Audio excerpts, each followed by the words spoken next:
Hey guys, Wrestling Throwdown here. I'm Haley, and I'm gonna talk about TNA tonight. I guess you know what, I'm gonna do this first, just because I got it today. I know I posted it already in the group, but I'm just gonna say one little thing about it.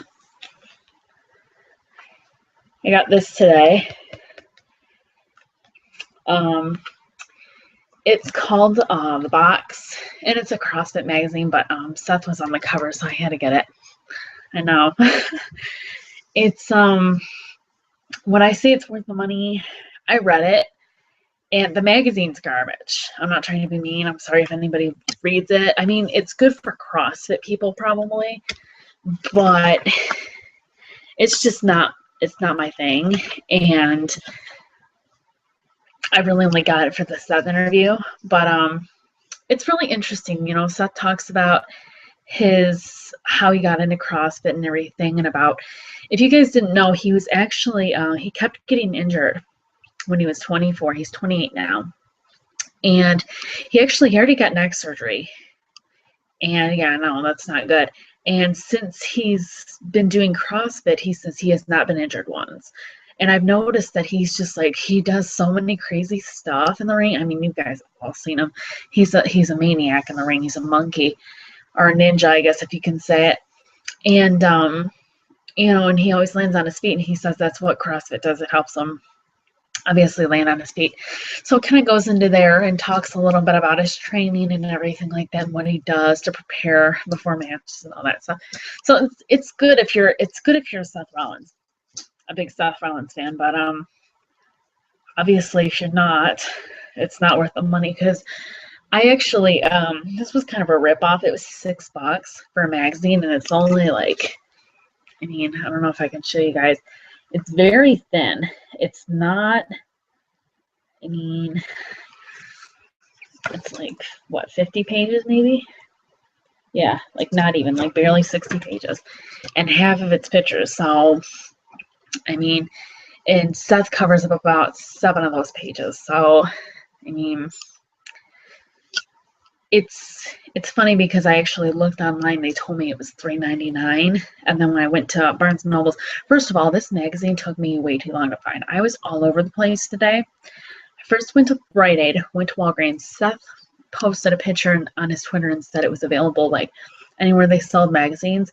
I'm like, no, it isn't. I'm like, this is an uncommon magazine. I'm like, I've never heard of it before, and what do you know? It's impossible to find. I had to find it at Barnes and Nobles, and that was only because they have every magazine known to man. They have layers and layers of magazines, rows and rows of it. So I suggest, if you get it, if you have a Barnes and Nobles where you at, or if you don't, any bookstore or place that has, I mean, it has to have at least 50 different types of magazines. Like, I would say more like 100. Somewhere where, and I mean, I guess you can order it too, but the subscription, I think you have to get 6 months, actually. I don't even know if you can get just one issue, but that's just my opinion. But I mean, it's a good read. I already read it and everything, and I mean, I want to say it was worth it just because for Seth, but I don't know. I guess I thought it was going to be better than what it was. And I made my dad drive me all over the place, and he got mad because I told him that it was kind of like, eh. I mean, it was good for just for him, but the magazine was crap. Alrighty, anyways, I'll talk about why you guys are all here. TNA. Alrighty. Bobby Roode comes out first, and he pretty much talks about how everyone in the world has a friend, and he says he has his one true friend is Eric Young, and Lashley tried to hurt him pretty much, and Lashley will get his title. He says they'll give Lashley his title shot, but first he wants just a match with him, or a fight actually, and he says, I don't want no referees, no nothing, anything like that. I just want a fight with you. And so calls Lashley out, pretty much have a brawl, and that's pretty much it. Obviously, they are playing off as Eric Young's being hurt. I don't think he's actually hurt. I'm not sure what they're going to do with this, if he's going to come back and do something. Who knows? I think it's more like creative team doesn't know what to do with him. So for a few weeks, they were obviously giving him the whole Spud segment thing, storyline, throwing him in there. And now that that's kind of getting tiring, they want obviously Spud to be by himself with EC3 and have their feud by themselves. They have nothing to do with him. So I guess this was a way to write him off so creative team maybe can think of something to do for him. Not really sure, but I don't know. I feel like it's not looking very good for Eric Young. I don't know. That's just my opinion. I mean, I like him and everything, but he's just been overall, the creative team just have been bored with him, I think. And he's just, ever since he won the TNA title, I mean, I just feel like it's been going downhill from there. It's just crazy. Taryn Terrell versus Gail Kim versus Havoc. Triple threat match for the Knockouts title. I already read spoilers a few weeks ago, so I already knew what happened, but it was still bullshit. Obviously, Taryn Terrell won, new Knockouts champion. And Gail Kim, of course, being the respectful woman she was, obviously congratulated her, hugged her, gave her a handshake and all that. And so, obviously, Gail Kim accepted it. But it's just like, why do that? Why build someone up like Havoc and then make her lose it, like, not even, 2 months later? I don't even think it's been 2 months. It's just like, I mean, she was a monster. She destroyed everything. And I mean, Taryn Terrell didn't pin her, so she can always win it back. But it's just bullshit. Because Taryn Terrell really, I feel like she's not good. I feel like the only match is she carrying her. Gail Kim has carried every single one of their matches that they've had together. And they've been great because Gail Kim is so good and she carries people so well.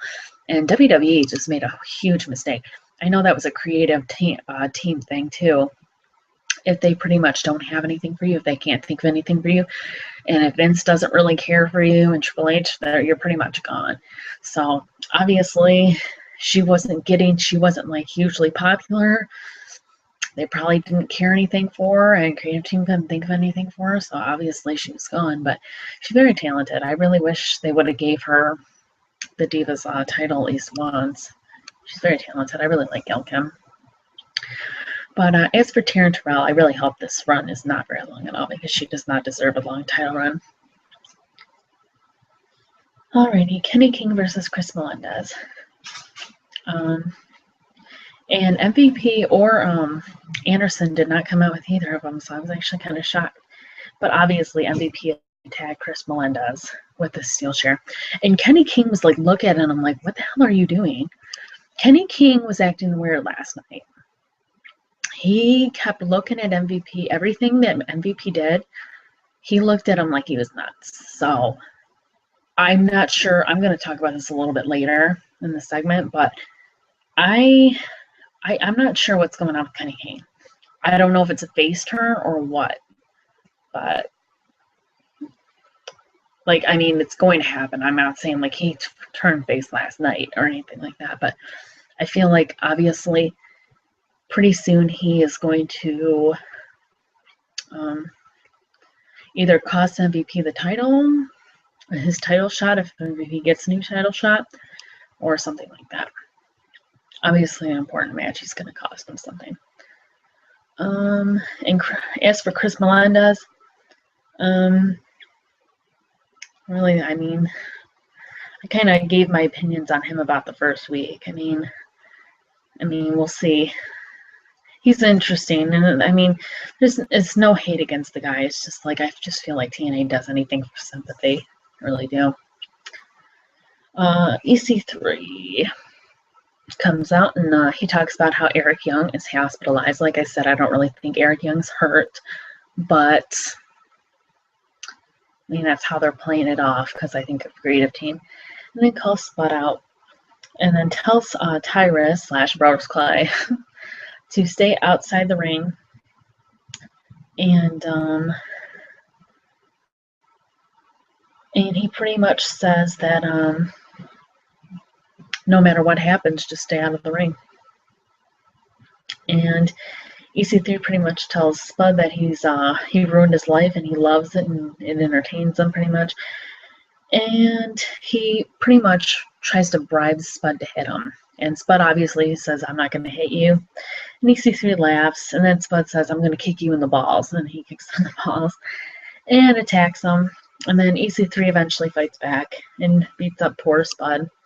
Spud is just so small. Like, he's so tiny. It's so cute. It's so funny. He's just like so small. He's like the smallest, one of the smallest wrestlers I've ever seen. Next to obviously like Ray and stuff like that. But even Ray had like muscle on him. Spud is just like so tiny, just everywhere, like his physique and everything. And then Tyrus comes back in the ring and then finishes off Spud. And EC3 and Spud were both busted open. Spud wasn't busted open that bad, but EC3 was bleeding pretty good. There was actually a lot of head bustings open last night on TNA. It was interesting. And EC3 cuts Spud's hair, and then he puts it on his shoulder when he walks out, and then he takes it off, but he keeps it in his hand, like he doesn't like throw it on the ground or anything. So who knows what he's going to do with that hair? Maybe he'll do something with it. Maybe the creative team will think of something for him to do with it. Interesting, though. I am glad, though, that Eric Young is out of the storyline for right now. I think EC3 and Spud need to just do this feud alone, finish up their rivalry alone, you know. And Tyrus, obviously, I can see, kind of being on the sideline because he's EC3's bodyguard and everything like that. But, yeah. And me and my brother were talking last night, and we were just like, EC3 is so much like Randy Orton because he's so good at playing a jackass, just like Randy Orton. And that's why I think maybe WWE had a problem with Derek Bateman. You know, they couldn't really think of anything to do because they try to pull him off as a comedy gimmick, and he's not really a comedy gimmick. He's a serious, asshole-ishy, cocky guy, and that's what he needs to be. I mean, not in real life. I don't know how he is in real life. He's probably a nice guy. But that's obviously the character that plays for him best, you know?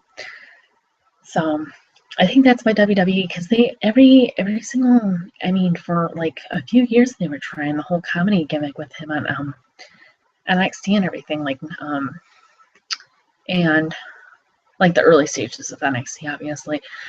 But when it was on TV and everything, but it was just like, it's just like, that's not him. Obviously, that's why they had problems with him. And then MVP obviously attacks Kurt from backstage. And like I said, Kenny King looks at him crazy again and says, what are you doing? And MVP obviously says he deserves it. And so then Kurt later down the road says that he needs to take care of this. And he pretty much says, I'm going to call MVP to the ring later on tonight. Bram versus Tommy Dreamer. I don't even know why. Just, I don't even know. And then, Devon, I don't know where he is. Wasn't he supposed to be feuding with Bram? I haven't seen Bully Ray either. I think Devon and Bully Ray are like gone.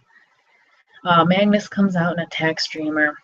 And then Al Snow comes out and takes Magnus backstage. And obviously this is a no DQ match, so obviously, the match was still continuing while this was going on. Al Snow can still wrestle, too. That's all I got to say about that. Al Snow can still wrestle. And they were both busted open, and Bram wins. I really like Bram and Magnus. Both of them are great. Tommy Dreamer, and I like him, too. And my brother said this, too. I like him, too. But he needs to not wrestle anymore. It's just, like, nothing against him or anything. He's just, no. Like 15 years ago, it was fine. It's not fine now. Just no. Al Snow, on the other hand, he can still wrestle. But it's just, no. And I don't know what's going on with this feud. I thought he was feuding with Devon, but it looks like he's kind of finishing up with Tommy Dreamer now. So who knows? Hopefully he finishes up this feud pretty soon. And I would like Bram and Magnus to fight. I would actually like to see a face turn for Magnus and have Magnus and Bram feud. I think that could be interesting. DJ Ion versus Low Key versus Manic versus Tigre. And Low-Key wins, obviously, because he's really pretty much the only. I mean, I really like DJ Ion, I'm not gonna lie, but this was for the X division, for the vacant X division, which Samoa Joe obviously gave up last week because he's hurt and everything. He can't defend it. And low-key, I know a lot of people are like really into him and saying like he's like one of the best wrestlers of all time and everything like that. He is good, but he can't talk. But this, I mean, you can say the same about Kenta too, but I guess Kenta obviously has an excuse because he's not very good at his English still, so obviously that he has an excuse. But Kenta obviously is great. Not everybody is the best talker in the world. I don't think Roman Reigns is a good talker, but I think he's good in the ring. So I mean, you gotta have, and some people are really good talkers and they suck in the ring, you know. So it's just like you gotta pick your battles, and some of them, you know, will obviously get better as they progress. Like Seth Rollins, for example, when he was in ROH. Hate to say this, but I was watching some of his old promos.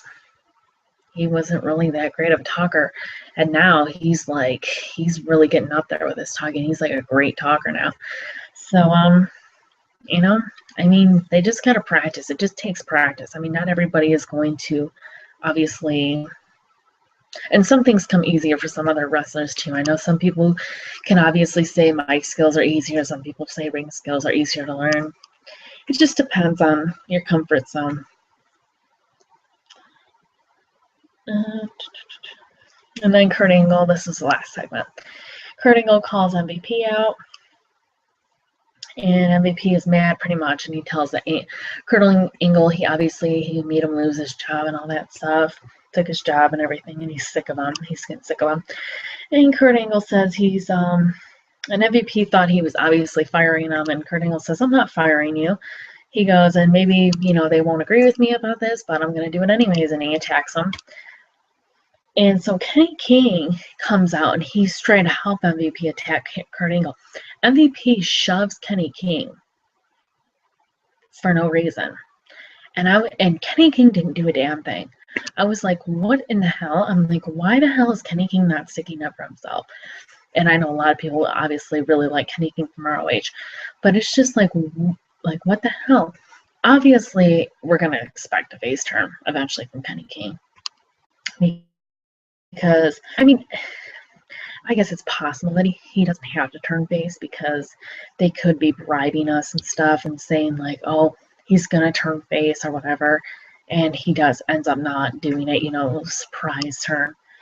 But, I mean, it's just like, I think it's about time him and MVP break up. I think it's about time they all three go on their own way. And Anderson comes out, obviously, because he's still pissed about Kenny King and MVP with the whole Chris Melendez thing.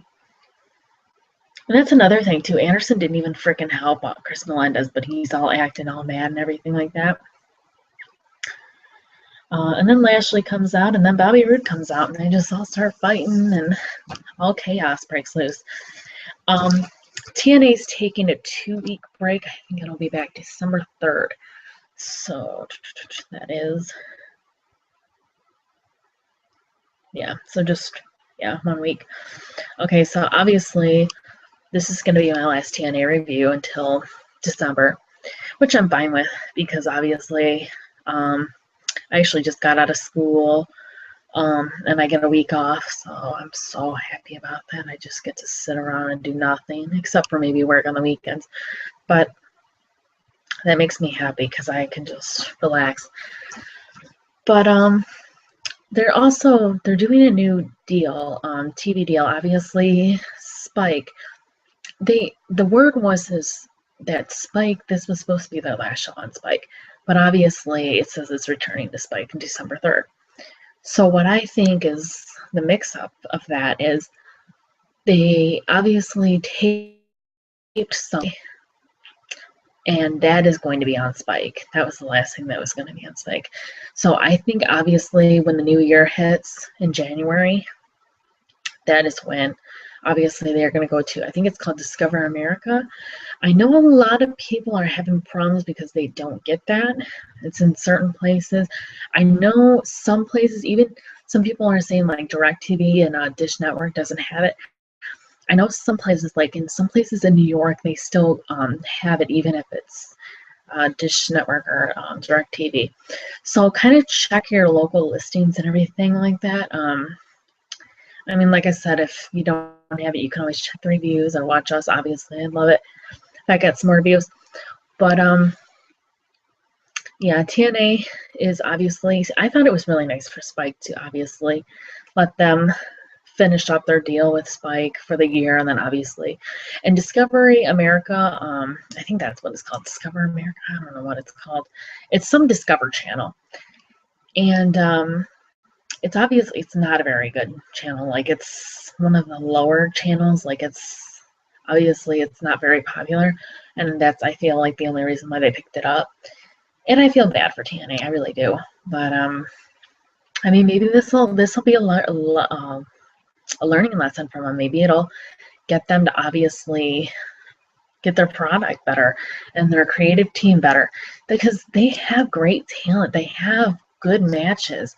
I love the different matches and everything they have. So their problem is the creative and the storylines and the backstage stuff. It's just like, it needs to be, and that's obviously when I say WWE obviously goes over with them, and that's why, you know, people like WWE better, because it's more entertaining, you know. And that's why some people say they like TNA better than WWE, is because they obviously want the wrestling. I think it's good to have a little bit of both. I mean, yeah, I do think WWE needs to focus way more on the wrestling, because I think they're too in love with the entertainment thing. But you gotta admit, you can't just, I mean, you gotta have a good storyline to back up the good feud and the matches and stuff. I mean, you can have a great match just for no reason, but it's always good. It's always better to have a great match with a good storyline to back it up. So that's my thing with it. I think you need to have both to have a good show. You can't just have one or the other.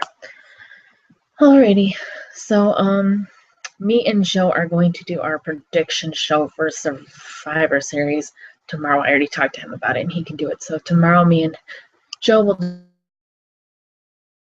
do our predictions. Saturday, I promise I'll do my extra video this week, since I have time. And I'll talk about, I'll probably combine both weeks, so it might be a little bit longer. Nothing really happened that much this last week, except for maybe a few things, like a WWE release at one, which I guess I'll talk about. And I mean, that's pretty much it. I mean, it's not really too much. I mean, obviously Adrian Neville having the fake heel thing again. Like, he's trying to turn heel, but he's not fully heel yet. He's still acting like he's friends with Sami Zayn. So, and I've already talked about that as much as I could. So until I feel like he turns full heel, I'm not going to be really able to say too much more about it, because I'll just feel like I'm repeating myself. Alrighty. So I hope you guys enjoyed. Don't forget to subscribe. Don't forget to follow us on Twitter, and don't forget to join our Facebook group. And I will see you in the next one. Thanks, and goodbye.